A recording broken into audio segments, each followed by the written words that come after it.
दोस्तों नमस्ते प्रणाम। तो कैसे हैं आप लोग? आई होप आप सब बहुत अच्छे होंगे। दोस्तों यह कहानी है एक रिक्शा वाले की। रात के 12 बज रहे थे। रघु रिक्शे की पिछली सीट पर लेटा अपने फटे पुराने चादर से पैरों की ढकने की नाकाम कोशिश कर रहा था, क्योंकि मच्छरों के झुंड नीचे से लगातार हमले किए जा रहे थे।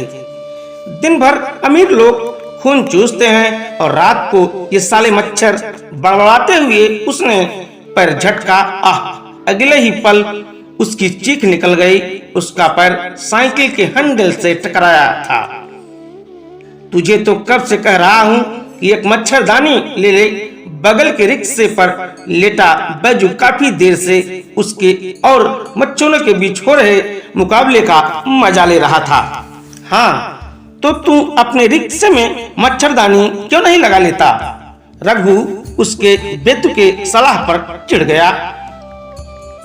अरे मदन, अरे मेरे बदन में खून ही कहाँ है जो ये कमबख्त चूसेंगे? 60 वर्षीय बैजू करवट लेते हुए बोला। उसे बातों में उलझा देख एक मच्छर ने सुई चुभो दिया।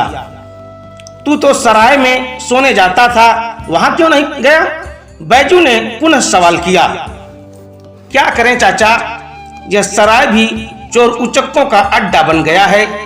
कल रात ही किसी ने मेरे पॉकेट से 500 रुपए निकाल लिए। 2 दिन की कमाई थी।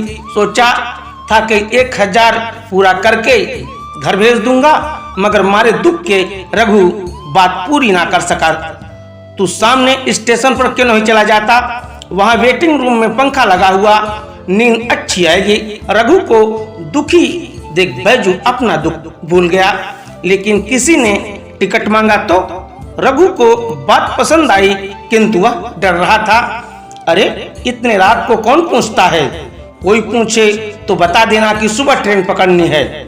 रघु को ये बातें पसंद आई, लेकिन रात में मेरा रिक्शा कोई ले गया तो? रघु ने शंका जाहिर की। अरे जा, कार और बाइक के जमाने में तेरा रिक्शा कौन चुराएगा? वैसे अगर तुझे डर है तो ला, मैं अपने रिक्शे की जंजीर से तेरा भी रिक्शा जोड़ लेता हूँ।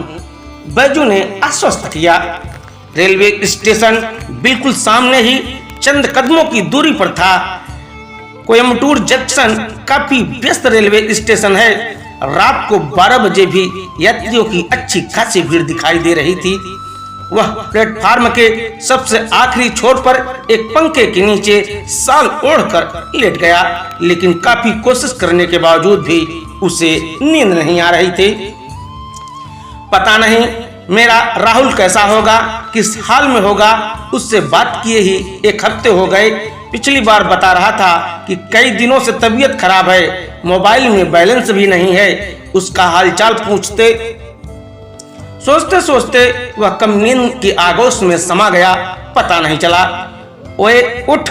उसने नींद के बोझिल आंखों को किसी तरह खोला तो देखा कि आरपीएफ का एक जवान हाथ में डंडा लिए प्लेटफार्म पर सोए यात्रियों को जगा रहा था। उसने मोबाइल निकालकर टाइम देखा तो 1 बज रहे थे। यार, अभी अभी तो नींद लगी थी। वह उबासी लेते हुए बड़बड़ाया। अभी वह दोबारा सोने को सोच ही रहा था कि वहीं पुलिस वाला उसकी तरफ आता दिखाई दिया, जो डंडे से बाहर जाने का इशारा कर रहा था। उसे आते देख उसके आसपास उंघाते यात्री जल्दी जल्दी अपनी चादरें समेटने लगे। रघु ने वहां से भागना ही उचित समझा। अन्य यात्रियों के साथ वह भी बाहर निकल आया। उसने देखा कि बाहर स्टेशन परिसर में काफी यात्री सोए हुए थे। अधूरी नींद पूरी करने के लिए वह भी उनके बीच में चादर बिछाकर सो गया। अभी उसे लेटे कुछ ही मिनट हुए होंगे, तभी 2-3 पुलिस वाले आए और सीटियां बजाते हुए सभी सोए हुए लोगों को जगाने लगे। मारे नींद और परेशानी के वह पीड़ा से भर गया। वह उठा और अपने रिक्शे पर चला आया। सच कहते हैं लोग, गरीब की जिंदगी कुत्ते से भी बदतर होती है। पता नहीं ये कैसा देश है। इससे अच्छा तो हमारा बिहार है। वहाँ तो अनेकों बेसहारों का ठिकाना रेलवे स्टेशन ही होता है। उसका मन अपने जन्मभूमि के प्रति सम्मान से भर गया, लेकिन अगले ही पल उसकी आंखों के सामने बाढ़ से बर्बाद हुए फसलों का भयावह दृश्य गुजर गया। इस साल तक धान लगता, धान की रोपनी भी ना हुई। बाबूजी कल ही धान का बीज लेकर आए थे और आज सुबह उठकर पिछवाड़े गए तो देखा कि खेतों में बाढ़ का पानी घुसा था। तू तो हर साल यही कहा रहा कि इस साल बाढ़ न आई। रघु व्यंग्यात्मक लहजे में बोला। बाबूजी चुप रह गए। वह कहते भी क्या, हर साल वे इसी उम्मीद में खेती करते कि इस बार बाढ़ नहीं आएगी, लेकिन हर साल आकर बाढ़ उनकी उम्मीदों पर पानी फेर देता। रघु बिहार के पश्चिम चंपारण जिले के एक छोटे से गांव का रहने वाला था। छोटा सा वह गांव 3 भागों में बटा हुआ था, जिसके एक भाग में मुस्लिम, दूसरे भाग में वैश्य और तीसरे भाग में दलित और हरिजन इत्यादि रहते थे। मुस्लिम परिवारों के पास खेती लायक पर्याप्त जमीन थी, उनमें कुछ नौकरी पेशा लोग भी थे। कुल मिलाकर वे थोड़े संपन्न थे। हिंदू परिवारों में कुछ के पास थोड़ी बहुत जमीन थी तो कुछ के पास बिल्कुल नहीं थी। यूं कहा जाए कि लगभग सभी गरीब ही थे, जिनमें से अधिकांश लोग दिल्ली, केरल, पंजाब इत्यादि संपन्न राज्यों के लोगों के खेतों में काम करने अपनी आजीविका चलाते थे। उत्तर भारत गंडक नदी के तटवर्ती इलाकों की जमीन काफी उपजाऊ थी, जिसमें लोग धान, गेहूं, गन्ना और दलहन इत्यादि की खेती करते थे। परंतु वह क्षेत्र बिहार के बाढ़ प्रभावित इलाकों में आता था, जहां हर साल बाढ़ से भारी तबाही होती थी। इस साल तो हद ही हो गई। लोगों को धान के बीज गिराने का भी मौका नहीं मिला और बाढ़ आ गई। रघु के परिवार में माँ बाप, छोटे भाई, पत्नी और 3 बच्चों के साथ कुल 8 सदस्य थे। गरीबी की वजह से रघु ज्यादा पढ़ लिख नहीं पाया था, अतः गांव के अन्य लोगों की तरह वह भी परदेश में जाकर मजदूरी करता था। लेकिन उसका सपना था कि उसका छोटा भाई पढ़ लिख कर बड़ा आदमी बने। इसके लिए रात दिन वह कड़ी मेहनत करता। कुल मिलाकर जैसे तैसे परिवार का गुजारा चल रहा था। तभी कोरोना महामारी सबके लिए इम्तिहान बनकर आ गया। लॉकडाउन लगने से सभी काम धंधे प्रभावित हुए। सबसे ज्यादा मार तो गरीबों पर पड़ी। उनको तो खाने के लाले पड़ गए। रोजी रोटी चलाने के लिए कर्ज तक लेना पड़ा, जिसके कारण साहूकार का कर्ज भी बढ़ गया। अब उनकी चिंता दोगुनी हो गई। अब परिवार का खर्च चलाएं कि साहूकार का कर्जा चुकाएं। परसों हम बाहर चल जाए। रघु हाथ मुंह धोकर पलंग पर बैठते हुए बोला। कहाँ चल जाए? पत्नी ने जानना चाहा। केरल, टिकट बन गई बा, अभी तक बनवा के आवतानी। का करबा हुआ जाके देखल जाई, जवन काम मिली उ कैल जाई, लेकिन अपना परिवार के गरीबी में ना मारे दे।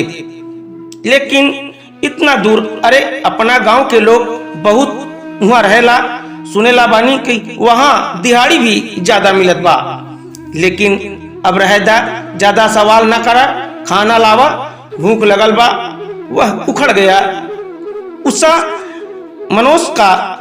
पोस का वहां से उठ गई। उषा मनमोश कर वहां से उठ गई। भैया, अब की बार मैं भी चलूंगा। आपके साथ राहुल इंटरमीडिएट कर चुका था, परंतु अभी लॉकडाउन की वजह से स्कूल कॉलेज बंद होने के कारण कई महीनों से घर पर बेकार बैठा था। तू क्या करेगा वहां जाकर? मैं तो कोई भी काम कर लूंगा। नहीं, तू घर पर ही रह, यहाँ भी एक आदमी का रहना जरूरी है। भैया, मैं जानता हूँ कि घर की कंडीशन खराब है, आप अकेले क्या क्या करेंगे। मैं चलूंगा तो आपकी भी कुछ मदद हो जाएगी। आखिर यहाँ भी तो बेकार ही बैठा हूँ। रघु आगे कुछ नहीं बोल पाया, क्योंकि वह जानता था कि राहुल सच कह रहा था। तय समय पर उन्होंने ट्रेन पकड़ी और 48 घंटे के लंबे सफर के बाद कोयम्बटूर उतर गए। रघु का एक रिश्तेदार कोच्चि में राइस मिल में काम करता था। उसने राहुल को अपने पास बुला लिया और अपने साथ हेल्पर में लगा दिया। इधर रघु का काम की तलाश में कई दिनों तक भूखा प्यासा इधर उधर भटकता रहा, लेकिन इस अनजान शहर में कोई मुनासिब का नहीं मिल पाया। इसका मुख्य कारण तमिल भाषा का ना बोल और समझ पाना था। उत्तर भारतीय लोगों को दक्षिण भारत में यही समस्या होती है। तभी एक दिन उसकी बैजू से मुलाकात हुई। वह भी बिहार का ही रहने वाला था।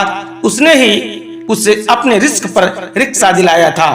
उसे यहाँ रिक्शा चलाते हुए 3 महीने हो गए थे, लेकिन रहने का कोई निश्चित ठिकाना नहीं खोज पाया था। एक रिक्शा चालक जो दिन भर में बड़ी मुश्किल से 300-400 रुपए कमाता हो, उसके लिए 2000 के किराए के रूम में मुमकिन नहीं था। ऊपर से खाने पीने का खर्च भी था। अतः वह दिन भर रिक्शा चलाता और रात को एक निजी ट्रस्ट द्वारा निर्मित सराय में जाकर सो जाता। परंतु आगे का किस्सा तो आप जानते ही हैं। अरे कब तक सोएगा? बैजू ने झकझोर कर जगाया तो वह नींद की दुनिया से बाहर आ गया। सोचते सोचते वह पता नहीं कब सो गया था। वह आंखें मलते हुए उठा तो सुबह के 8 बज रहे थे। मच्छरों के काटने से समूचे शरीर में खुजली हो रही थी। सोच भी लगाई थी। उसने चादर को लपेट कर रखा और बोतल में पानी भरकर जंगल की ओर चला गया। वापस आकर हाथ मुंह धोकर हमेशा की तरह चाय बिस्कुट खाया और रिक्शा लेकर तैयार हो गया। रिक्शे पर बैठा वह सवारी का इंतजार कर रहा था। तभी उसका मोबाइल बजने लगा। हेलो, घर का नंबर देखते ही उसने जल्दी से फोन कॉल उठाया। राहुल फोन काहे ना लगत रहे, कई दिन से लगावत बनी। फोन उठाते ही पत्नी ने शिकायत की, बैलेंस खत्म हो गई रहल, अभी ता रिचार्ज करेंगे है। माई कहाँ बिया? ठीक बिया ना? फिर उसने बारी बारी से माँ और सभी बच्चों की का हाल चाल पूछा। याद बा कि ना, कले किस्ती भरे के बाद काफी देर तक पत्नी, बच्चों और माँ से हाल चाल उसने फोन पर रखना चाहा। तभी उषा ने याद दिलाया, अरे हाँ, अच्छा आज शाम के हम 1000 डाल दे। 1000 ना, कम से कम 1500 डाल दे, काहे कि चावल आटा तेल सब खत्म हो गई बा। ठीक बा, कोशिश करतानी, कहते हुए उसने कॉल को कट कर दिया। शाम तक 1500 रुपए की व्यवस्था कैसे होगा? फोन रखने के बाद वह सोच में पड़ गया। पिछले साल रमा की शादी में जो उसने 2 स्मॉल फाइनेंस कंपनियों से 30-30 हजार के 2 लोन उठाए थे, वे भी उसके जी का जंजाल बन चुके थे। हर महीने 7 से 8 हजार रुपए उसी में चले जाते थे। Coming ma'am. काफी देर इंतजार के बाद उसे 2 महिलाएं अपनी तरफ आती दिखीं तो वह झट से सीट से नीचे उतरा और रटा रटाया डायलॉग मार दिया। तमिल उसे आती थी, लेकिन इसलिए उसने अंग्रेजी में कुछ लाइंस याद कर लिए थे। तमिल उसको आती थी नहीं, इसलिए उसने अंग्रेजी में कुछ शब्द याद कर लिए थे। वे दोनों महिलाएं रिक्शे पर बैठने जा रही थीं कि एक ऑटो आकर रुकी। ऑटो वाले ने पता नहीं क्या कहा कि दोनों महिलाएं ऑटो में बैठकर चली गईं। वह बेचारा देखता ही रह गया। इस तेज रफ्तार वाली दुनिया में रिक्शे और तांगे का कौन पूछता है भला? वह निराश होकर रिक्शे की पिछली सीट पर बैठ गया और मोबाइल से छेड़छाड़ करने लगा। और रिक्शा उसे किसी के चिल्लाने की आवाज सुनाई पड़ी। गांधीपुरम चलोगे? शायद वह भी कोई उत्तर भारतीय था। कितना लोगे? उस अधेड़ व्यक्ति ने पूछा। आइए ना, जो सही लगे दे दीजिएगा। जब भी उसे कोई हिंदी भाषी मिलता वह एकदम दरिया दिल हो उठता था। रिक्शा चलाने की आदत ना होने के कारण उसके कुल्हों पर फफोले पड़ गए थे, जिसके कारण उसे तीव्र जलन महसूस हो रही थी। ऊपर से वह तेज धूप में वह पसीने से तरबतर किसी प्रकार दर्द को बर्दाश्त करके पैडल मारता जा रहा था। कितने हुए? करीब आधे घंटे के सफर के बाद वे गांधीपुरम पहुंच गए। वैसे तो यहाँ का 60 रुपए बनता है, आप 50 ही दे दीजिए, वह विनम्रता से बोला। उस अधेड़ ने जेब से 20 रुपए का नोट निकाला और उसके हाथों में थमाकर जाने लगा। ये क्या अंकल जी, बहुत घाटा लग जाएगा। घाटा क्या लगेगा, तेरा क्या पेट्रोल जल गया है? लेकिन अंकल जी, अरे ठीक है रख ले। वह बेरुखी से कहता हुआ आगे बढ़ गया। रघु का जी चाहा कि उस खूसट का मुंह तोड़ दे, लेकिन कुछ सोच कर वह खून का घूंट पीकर रह गया। वह रिक्शे पर चढ़ा और वापिस चल पड़ा। आज का दिन उसके कमाई के लिहाज से अच्छा गुजरा था। दिन भर में करीब 650 रुपए की कमाई हुई थी और पहले का 500, लेकिन अभी 400 रुपए कम थे। उसने उसमें से तो 200 रुपए रिक्शे का किराया भी देना था। चलो उसे कल ही 2 दिन का इकट्ठा दे दूंगा। पहले बैजू अंकल से जो उधार लेकर भेज देता हूँ। सोचते हुए वह उठ खड़ा हुआ। बैजू का कोई रिश्तेदार नहीं था, वह बेटी थी जो 10 साल पहले ही किसी लफंगे के साथ भाग गई थी। उसे गांव गए कई साल हो चुके थे। वह दिन भर रिक्शा चलाता और रात को 2 पैग मारकर रिक्शे पर पड़ जाता। बैजू से पैसे लेकर उसने घर भेजे, तब जाकर उसे थोड़ा चैन मिला। रात के लगभग 8 बज चुके थे। अब उसे भूख भी अच्छी लग गई थी। वो उठा और सामने होटल में घुस गया। ये इडली डोसा और सांभर खाते खाते तो लगता है घर जाने से पहले ही मर जाऊंगा। उसने बेमन से इडली को मुंह में डालते हुए सोचा, सचमुच उसके पिछले 3 महीने से कभी भी भरपेट भोजन नहीं किया। खाना खाने के बाद वह अपने रिक्शे पर बैठा था, तभी उसे कुछ याद आया। उसने तुरंत मोबाइल निकालकर कॉल लगाया। राहुल अभी अभी ड्यूटी से आकर बिस्तर पर लेटा ही था कि उसका मोबाइल बजने लगा। हेलो, कौन? वह मोबाइल की स्क्रीन टूटी होने के कारण नंबर नहीं पहचान पाया। हेलो राहुल, कैसा है तू? भैया प्रणाम, ठीक हूं मैं, आप कैसे हो? राहुल का बुझा हुआ चेहरा खिल उठा। अरे फोन क्यों नहीं करता है रे तू? रघु ने उसे डांटते हुए बोला। मेरे मोबाइल का स्क्रीन टूट गया है, इसमें कुछ नहीं दिखता, बस कॉल सुन सकता हूँ। अरे कैसे टूट गया? वो काम करते वक्त हाथ से छूट गया, राहुल ने बताया। अच्छा ठीक है, बनवा लेना। अब ये बता कि काम कैसा है? रघु ने जानना चाहा। कैसा है? ठीक ही है, लेकिन ड्यूटी 12 घंटे की है और महीना है केवल 9,000 रुपए। उसमें से भी ठेकेदार का कमीशन कट जाता है। राहुल मायूसी से बोला। दरअसल उसका वहां बिल्कुल मन नहीं लग रहा था। ऐसा लगता जैसे किसी जेल में कैद हो। अच्छा कोई बात नहीं, दिवाली तक किसी तरह काम कर ले, उसके साथ फिर मत आना, रघु ने सांत्वना दी। लेकिन ठेकेदार कहता है कि दिवाली में कोई घर नहीं जाएगा, जो जाएगा उसे पैसा नहीं मिलेगा, क्योंकि उसके बाप का राज है। क्या? हाँ समझिए, उसका ही राज चलता है, कोई उसके खिलाफ कुछ नहीं बोलता। जरा बात करा तो उससे। छोड़िए ना, वो आपसे बात नहीं करेगा। मैं कोई ना कोई उपाय जरूर ढूंढ लूंगा, आप चिंता मत कीजिए। आप बताइए आपका काम कैसा है? मुझे भी एक फैक्ट्री में अच्छा काम मिल गया, मेहनत भी ज्यादा नहीं है और 10-12 हजार रुपए आराम से बच जाते हैं। चलिए बहुत अच्छा है, राहुल खुश होते हुए बोला। ठीक है, तुम ठेकेदार को बता देना कि दिवाली में जाना है, मैं तुम्हारे लिए भी टिकट बुक करा लूंगा। और हाँ, कोई दिक्कत हो तो मुझे किसी के मोबाइल से फोन कर देना, मैं चला आऊंगा। ठीक है, फोन रखता हूँ। अच्छा ठीक है। फोन एक तरफ रखकर राहुल बिस्तर पर लेट गया। भाई से बात करके आज उसे बहुत सुकून मिला था, वरना फैक्ट्री के शोर शराबे से तो वह पागल हो गया था। कल ठेकेदार को साफ साफ बता दूंगा कि मुझे दिवाली में जाना है। सोचते हुए वह गांव की दिवाली और छठ की पुरानी यादों में खो गया। कितना अच्छा है हमारे गांव का जीवन, बस केवल बाढ़ ना आए तो हमें परदेश आने की क्या जरूरत। भाभी के हाथ की पूरी कचौड़ी और माँ के हाथ का स्वादिष्ट ठेकुओं की कल्पना करके वह रोमांचित हो उठा। अब की बार वह मुन्ना और रेशम के लिए ढेर सारे पटाखे खरीदना। उसे अपने भतीजे और भतीजी का ख्याल आया। गांव की सुनहरी की करते करते वह जल्द ही नींद की गहराइयों में खो गया। ठेकेदार साहब, मुझे दिवाली में घर जाना है। अगले दिन ठेकेदार के मिलते ही उसने अपने दिल की बात कह दी। क्या करेगा दिवाली में जाकर? दिवाली के 15 दिन बाद चले जाना। ठेकेदार ने लापरवाही से कहा, नहीं, बरस के दिन पर मैं घर पर ही नहीं रहूंगा तो मेरी माँ बहुत रोएगी। तो फिर क्यों आया, यहाँ माँ के गोद में रहता। ठेकेदार बेरुखी से बोला, मैं तो किसी भी हाल में जाऊंगा ही, तो भी जा, कौन रोकता है, मगर तेरे इस महीने के पैसे नहीं मिलेंगे। तो कोई बात नहीं हुई, मैं मालिक से बात करूंगा। राहुल ने थोड़ी सख्ती से कहा।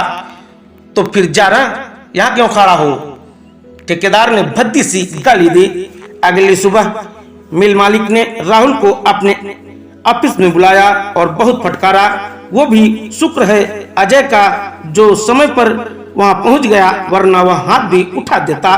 शायद ठेकेदार ने ही उसको कोई पट्टी पढ़ा दी थी। देखो राहुल, समझने की कोशिश करो, हम इनसे झगड़ा करके जीत नहीं सकते।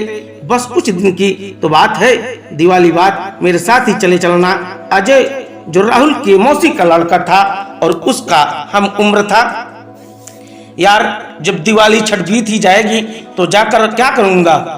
वह बहुत गुस्से में था। इतनी गाली गलौज सुनने के बाद उसका मन और भी नहीं लग रहा था। ठीक है, अभी तो दिवाली को 1 हफ्ते हैं, मैं बात करूंगा, तुम शांत हो जाओ। अजय इस फैक्ट्री में बहुत पुराना आदमी था। दिवाली के ठीक 4 दिन पहले उसका टिकट था। अजय ने पता नहीं कैसे बात करके ठेकेदार को मना लिया था, परंतु ठेकेदार ने उसके हिसाब में से 3000 रुपए काट लिए था। राहुल को बड़ी मुश्किल से इस जेल से आजाद होने का अवसर मिला था, इसलिए उसने भी ऐतराज नहीं जताया। रघु ने उसे फोन करके बता दिया था कि एर्नाकुलम से ट्रेन या बस पकड़कर सीधे कोयम्बटूर चले जाना, वहां से दोनों भाई साथ चलेंगे। पर्व त्योहारों का दिन होने के कारण तत्काल टिकट मिल पाना मुश्किल था, इसलिए उसने बस ही पकड़ ली। कोयम्बटूर बस स्टैंड से उतरकर उसने रेलवे स्टेशन के लिए बस पकड़ ली। रघु लाइन पर था और लगातार उसे दिशा निर्देश दे रहा था। रेलवे स्टेशन के इस पार उतरकर वह मोबाइल कान से लगाए सड़क पार कर रहा था। तभी अचानक एक कार तेजी गति से सामने आ गई, लेकिन उससे पहले कि कार उसके शरीर को छूती, सड़क के उस पार से किसी ने बिजली की फुर्ती से उसके ऊपर छलांग लगाई और उसे दूर ढकेल दिया। यह सब इतनी तेजी से हुआ कि उसे कुछ भी दिखाई नहीं दिया। थोड़ी ही देर में भीड़ जमा हो गई। कार ड्राइवर कार छोड़कर भाग चुका था। रोड पर गिरने के कारण उसकी कोहनियां छिल गई थीं। किसी तरह कराहते हुए वह भीड़ को चीरता हुआ अंदर पहुंचा और मृतक को पहचानने की कोशिश की। उसने दिमाग पर जोर डाला और घने दाढ़ी मूंछों के खून से सने चेहरे को पहचानने की कोशिश की। अगले ही पल वह शव से लिपट कर दहाड़े मार मार कर रो रहा था। वह रघु ही था जो सड़क के इस किनारे पर खड़ा उसका इंतजार कर रहा था। चारों ओर से खड़े लोग अपना अपना मोबाइल लिए तस्वीरें खींच रहे थे और वह भाई के शव से लिपटा रो रहा था। कुछ ही मिनटों में जब पुलिस आ गई तो सब लोग वहां से खिसकने लगे। अरे, ये तो वही रिक्शा वाला है जो रेलवे प्लेटफॉर्म पर सोता था। किसी पुलिस वाले की आवाज उसकी कानों में पड़ी। यह सुनते ही उसका दिमाग बिल्कुल कोमा में चला गया। फिर कैसे वह शव के साथ घर पहुंचा, कैसे दाह संस्कार हुआ, उसे कुछ भी मालूम नहीं। उसने जब आंखें खोली तो खुद को अस्पताल में पाया। करीब 1 हफ्ते बाद वह कोमा से बाहर आया था। माँ, बाबूजी, भाभी, बच्चे सभी उसके आसपास बैठे थे। जैसे ही उसकी नजर भाभी और बच्चों पर पड़ी, वह किसी बच्चे की तरह सुबक सुबक कर रोने लगा। वह उस दृश्य की कल्पना करके तड़प उठा। जब उसका भाई रिक्शा चलाता होगा, जब वह रेलवे स्टेशन पर सोता होगा, जब उसके खूबसूरत चेहरे को कार ने रौंदा होगा, वह भाभी के पैरों में गिरकर लगातार रोते ही चला जा रहा था। लेकिन आखिर कोई कब तक रो सकता है? किसी के जाने से जीवन रुक तो नहीं जाता, लेकिन उसने उसी वक्त कसम खाई कि वह तब शादी नहीं करेगा जब तक वह अपने भतीजे को पढ़ा लिखा कर बड़ा आदमी नहीं बना देता और दोनों भतीजियों की शादी नहीं हो जाती। उसने फिर से पढ़ाई चालू कर दी। अब वह दिन भर पास के कस्बे में मजदूरी करता और रात को पढ़ाई करता। दिल लगाकर काम करने के कारण बहुत ही जल्द वह कुशल कारीगर बन गया, जिसके चलते उसे ज्यादा पैसे मिलने लगे और घर की हालत भी धीरे धीरे सुधरने लगी। लेकिन अभी उसका लक्ष्य पूरा नहीं हुआ था। उसने परिवार का खर्च चलाते हुए पढ़ाई भी जारी रखी और बच्चों को भी पढ़ाना जारी रखा। 5 साल बाद राहुल अब शादी करबे ना? भाभी ने उसके माथे पर टीका लगाते हुए पूछा। आज रघु की 5वीं वर्षी थी और इसी मौके पर उसका बिहार पुलिस में दरोगा के पद पर सिलेक्शन हो गया था। इसी खुशी में पार्टी दी गई थी। सभी मेहमान आए हुए थे। पूरे परिवार में खुशी का माहौल था। माँ और बाबूजी भी बहुत खुश थे। आखिरकार वे गरीबी के दलदल से बाहर निकल गए। बोलते काहे नहीं थे। अब की बार माँ ने उसे टोका।